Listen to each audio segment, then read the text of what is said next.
Happy Lost Day po sa inyong lahat, ano? Ito, binili ako ng taho. Oh, malaki. Eh, Ate Nene. Hmm,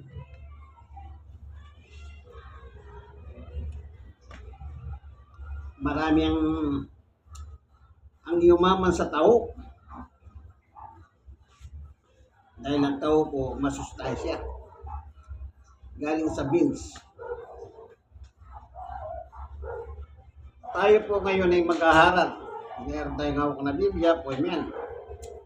Ang Biblia ng mga pastor. Dito tayo sa barangay 96, Unit, District 1, Tondo, Manila. Sa Romana Street. Corner Lacson.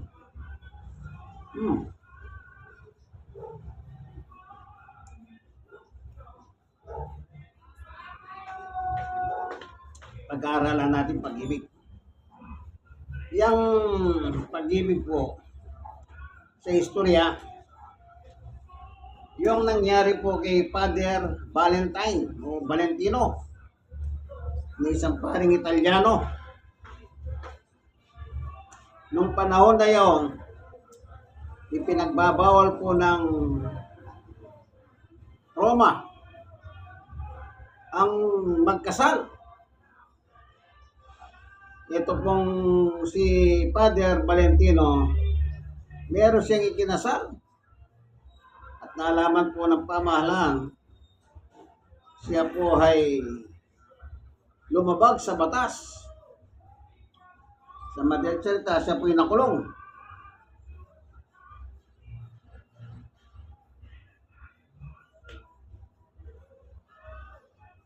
Ang nasabing pare, siya gumawa ng sulat. Hindi lang po na-elaborate kung ano yung sulat na ginawa niya. Yung sulat, binigay niya po doon sa anak na babae ng kanyang gwardya. Meron siyang gwardya. Ang nakalagay doon sa ilalim, from your Valentine. Siya po ay nasintensya ng kamatayan February 14. Kaya po pag dumarating ang February 14, ipinagdiriwang po ang kanyang death na nagsimula po yan sa Europe hanggang sa naging pangbuhong mundo na. At sa Pilipinas, yan sineselebrate nila ang Valentine Day o araw ng mga pag-ibig. Alam niyo po, naalala ko yung Florante at Laura. Sabi ni Balagtas, kahit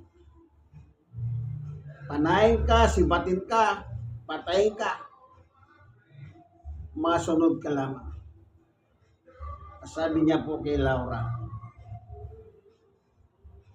ano yan? Pag-ibig.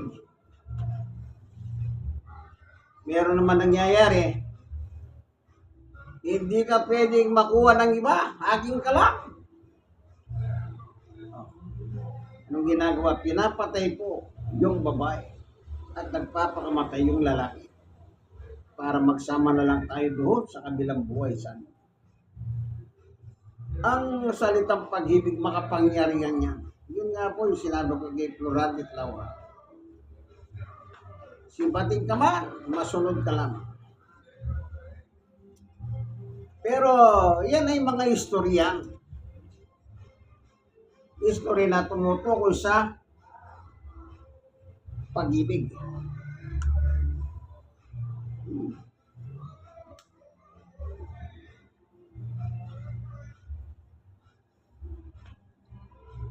Masarap. Ako, pag pinapayo ko, may diabetes, ingat ka lang dito sa ganito kasi yung syrup, dinurog na sukal yun. Ako, ingat lang. Ang pag-aaralan natin yung pag-ibig sa Biblia, yung pag-ibig ng Diyos. Bago tayo papalawak doon, tayo muna'y panandaliang manalangin. Aming Diyos na makapangyarihan sa lahat, minsan pa, samahan mo kami sa aming pag-aaral ng mabuting balita na walang iba kundi ang iyong salita. Patnubayan mo kami, gabayan mo kami upang aming lubos na maunawaan, pakinabangan ang iyong salita, sapagkat ang iyong salita ay pagkain ng aming kaluluwa. Salamat po sa ngalan ni Jesus. Amen. Ito po ang puso ng Biblia kung tawagin nila. 1:3-16. Alam niyo po yung talatang ito. Very popular na talata yan. Ako, kahit hindi ako binabasa ang Biblia, kaya kong i-recite yan. Maging sa Tagalog, maging sa English. Para bang pag may paboritong kanta, kahit hindi mo na binabasa yung kanta, pero nakakanta mo. May mga ganyan di po ba? Ganyan din po yung pag-ibig ng Diyos sa ating mga tao.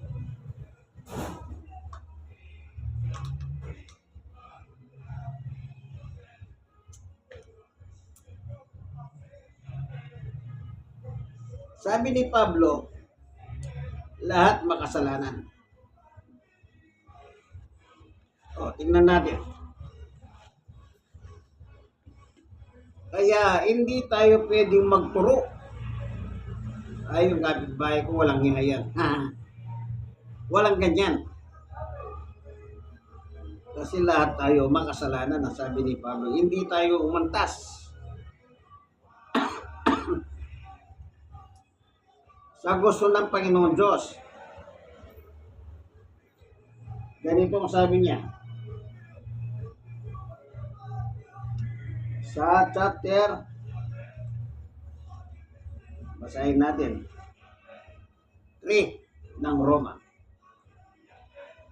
Sabi niya, walang matwid. Sabi ni Pablo, walang matwid. Wala kahit isa. Bakit po walang matwid? Kahit isa. Dito sa 3:10 ng Roma, punta tayo sa 18. Hindi sila marunong matakot sa Diyos. Yun po ang rason. Kasi kung mahal mo ang Diyos, di sana, ganito ang sabi ni Juan. Sa 1:4, ang bawat nagkakasala ay lumalabag sa kautusan ng Diyos. Kaya hindi tayo mantas sa pamantayan ng Diyos kasi nga po, hindi tayo sumunod sa kautusan ng Diyos. Kaya sabi ng Biblia, all have sinned. Lahat ay nagkasala. Walang sino mang magsabi, ay ako naman walang kasalanan eh. Wala, kaibigan. Dito po pumasok ngayon ang pag-ibig ng Diyos sa tao. Dito pumasok ang pagmamahal ng Diyos sa atin. Bakit? Alam niyo po, actually, lahat naman mga tao po parurusahan sana ng Diyos. Pero dahil sa mahal na mahal po tayo ng Diyos, kahit hindi tayo kahibig-hibig, patuloy tayong minamahal ng Diyos. 1:3-16. Sapagkat gayon na lamang ang pag-ibig ng Diyos sa sangkatauhan. Gayon na lang ang kanyang pagmamahal sa atin. Kahit hindi tayo kaibig-ibig, mahal na mahal tayo ng Diyos. Kaya't ibinigay niya kay isang anak na si Jesus, upang sino man sumampalataya sa Kanya, hindi mapahamak, kundi magkaroon ng buhay na walang hanggan. Tayo po ay papunta na sa kapahamakan, kaibigan. Lahat po tayo papuntang kapahamakan. Dahil po sa kasalanan natin ginawa.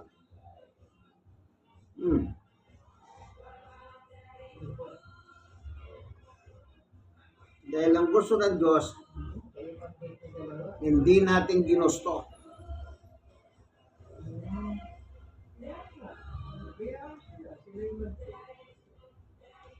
Naalala ko nung araw, sabi ng iba, kaya nga ayaw namin sumama sa inyo.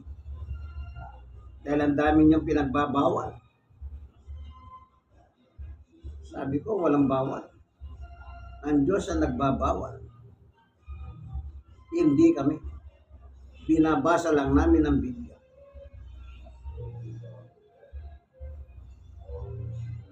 Kita niyo po. Ganun po, kahirap akayin ng tao. Pagdating po sa pananampalataya kay Jesus, lagi nilang iniisip yung sarili ng kapakanan. Anong tawag dyan? Makasarili.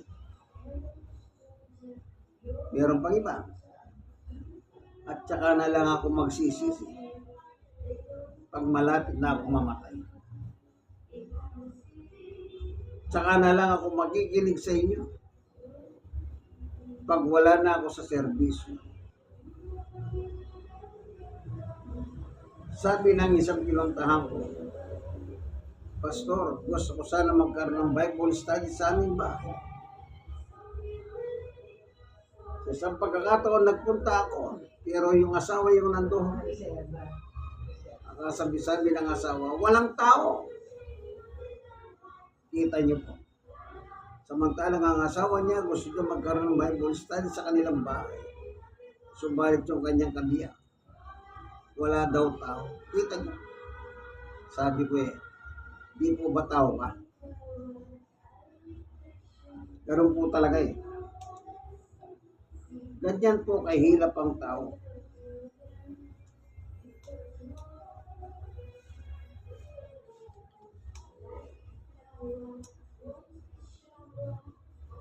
Punta ka sa ospital. Nasubukan ko sa ospital mangaral Sa mga public madaling araw pala nakapila na. Kahit nakatayo. Sa ganun pala, doon ako nagpunta. Kaya nag-Bible study ko, hindi sila umalis sa pila. Kasi baka maunahan sila. Walang reklamo. Sa loob ng ospital. Minsan, pulis pa yung gwardiya Yung pinagbawalan ng pulis, nakikinig pa siya. Habang pinapangaralan ko po yung mga pasyente. Bakit, kaibigan? Kasi po makasalanan tayo. Kailangan natin ito. Itong salita ng Diyos. Sa isang pagkakataon ko, meron ako nakasabay sa isang opisina ng konsihal. Meron siya atang nilalapit na financial para doon sa kanyang anak, kapatid na may sakit.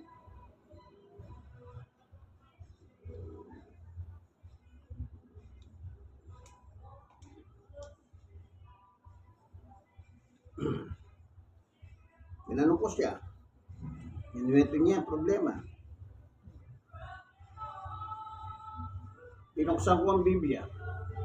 Basahin mo ito. Habang binabasa niya po, umiiyak ang nasabing babae. Siguro naramdaman niya yung kanyang binabasa sa puso. Kaya siya umiiyak. Alam niyo po, ang salita ng Diyos ay para sa lahat ng tao naman Yung sinabi niya, gayon na lang ang pag-ibig ng Diyos sa Santa Kaupuan. Binubuo ng universe yan. Lahat ng tao nakatira sa buong mundo. Yun ang tinutukoy na mahal ng Diyos. Kaya niya binigay si Jesus para sa upang tanggapin si Jesus sa ating buhay. Sampalatayanan si Jesus. Paniwalaan si Jesus. Yakapin si Jesus. Mateo 11:28. Sabi ni Jesus, "Come to me, all of you, na kayong mga nabibigatan na sa inyong mga buhay. Ali kayo. Bibigyan ko kayo ng kapahingahan." Siya lang po makakatulong sa atin. Makasalanan tayo. Wala tayong parahan para mapatawad tayo ng Diyos. Kaya binigay si Jesus upang sampalatayanan siya. Kapag sumampalataya ng Jesus, ang sabi ng 1:3-16, magkakaroon ka ng buhay na walang hanggan. Ano yun? Buhay na walang hanggan sa piling ng Diyos. 1:14-6. Anong sabi ni Jesus? Basahin ko. Sumagot si Jesus, "Ako ang daan, ang katotohanan at ang buhay. Walang makakapunta sa Ama kundi sa pamamagitan. Ako ang daan." Hindi sinabi ni Jesus, isa ako sa mga daan. I am the way. Hindi ka makakapunta sa aking Ama doon sa langit kung hindi sa pamamagitan ko. Kaibigan, sumagi na ba sa isip mo na kung mamatay ka, ay gusto mong makarating ng langit?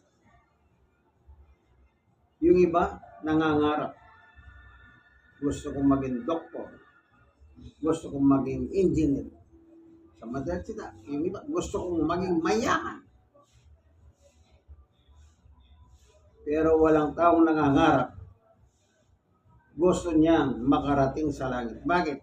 Ang kasunod kasi nun, kapag gusto mong makarating sa langit, ang kasunod ay ito, kailangan mamamatay ka muna. Kasi hindi ka makakarating sa langit kung hindi ka mamamatay. Kaya sinasabi ng iba, kapag tinanong ko sila, gusto nyo bang makarating ng langit? Mabibilis ang sagot. Pag sinabi mo gusto nyo ba mapunta sa impyerno, hindi sila kumigil. Pag sinabi mong langit, ang bibilis. Pero pag sinabi kong kailangan nyo munang mamatay, ay, saka na. Kasi marami pa akong mga inalaga mga apo. Saka na. Kita niyo po ang tao. Napakadali po magbago ng kaisipan. Parang rasyon lang yan. Gusto kong makakuha ng rasyon. Pero may patakaran po pala. Kailangan meron kayong stop. Pag wala kang stop, walang rasyon. Pag walang stop, nakikipaghaway pa. Kasi may paginabang. Rasyon. So, anong gawin natin, kaibigan? Bilang makasalanan, iniingi lang ng Diyos sa isang palatayanan, paniwalaan, sundin ang kanyang anak na si Jesus. Kapag ginawa mo yung kaibigan, mismo si Jesus po may salita. Dito po sa gawa, ganito ang ating mababasa. 26:18 ng gawa. Ito po sabi ni Jesus. At sa pamamagitan ng pananampalataya nila sa akin, sila'y patatawarin sa kanilang magkasalanan at mabibigyan ng lugar kasama ang mga taong ginawang banal ng Diyos. Yan ang pagmamahal. Kapag sumampalataya kayo sa akin, sabi ni Jesus, lahat ng kasalanan mo wasaw, burado, tanggal. Walang matitira kahit nagkatuldok. And in the end, makakasama mo pa ang mga ginawang banal ng Diyos. Ibig sabihin, banal ka. kung sasampalataya ka sa anak ng Diyos na si Jesus. Yan lang po ang paraan ng Diyos. Hindi tayo bilang tao, ano bang ibabayad natin sa Diyos? Wala. Makasalanan tayo, mayaman tayo, pwede. Hindi pwede. Saan mabibigay ang pera? Susugulan mo ba ang Diyos? Hindi. Wala. Yung mayaman ang Diyos. Sa Kanya nang gagaling ang lahat ng meron ka. Kaya kaibigan, isuko niyo na po ang buhay niyo kay Jesus. The one and only, the begotten Son of God. Salamat, Panginoon Diyos, sa iyong patutuo sa amin. Sa iyong pag-ibig sa amin. Wala kaming magagawa paano kami mapatawad, kundi sa pamamagitan ng pananampalataya sa iyong anak, sa pagsunod sa iyong anak. Salamat po sa ngalan ni Jesus. Amen. Kaibigan, hindi pa po uling lahat. Panahon na po ng pagsuko ng buhay natin kay Jesus. Siya po ang pwede lang lumutas sa ating problema. Problema na ginawa ni Satanas. Suko na po natin. Kung inyong kaibigan ni Jesus, Brother Manny Bautista, dito po tayo sa Barangay 96, Zone 81, Tondo, Manila. God bless you. Bye.